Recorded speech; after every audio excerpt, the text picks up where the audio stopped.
Nakaangkon og samad dinunggaban sa iyang tuo nga bahin sa tiyan ang usa ka senior citizen. Human kini gidunggab ni alias Patis sa barangay Ibabaw, Córdoba, Cebu. Ang biktima nga si Ronnie Ochia Sr., 63 anyos, taga Sitio Sintro, Purok Maampuson sa naasoing barangay. Ang suspek gila nga si Manolito Ando Jr. alias Patis, kinsa taga Sitio Ilaya sa susamang barangay. Sa inisyal nga investigasyon sa Córdoba Municipal Police Station, base sa witness nga si Tuper nga mga alas 7 sa gabi, samtang siya nagbarog-barog at dunay usa ka lalaki nga nagbitbit og kutsilyo og misugilon kaniya nga dunggabon matud panini ang ilahang silingan. Pila ka gutlo ang milabay, nakita na lang matud pa ni Tuper ang biktima nga dunay samad dinunggaban nga naglakaw samtang nangayo og tabang.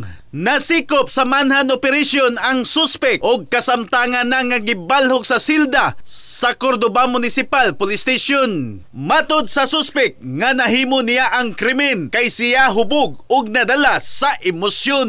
Hubog ko ato. Ganito ba? Hubog ko. Nadaan ako sa akong inunon ba? Nakuha na ko. Nadaan ako man. Hubog lagi sir. Nadaan ako hubog man.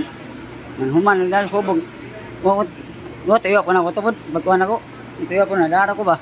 In the heart of changing lives, ako si Brigada Alan Tangkawan sa 90.7 Brigada News FM Cebu, the Music and News Authority.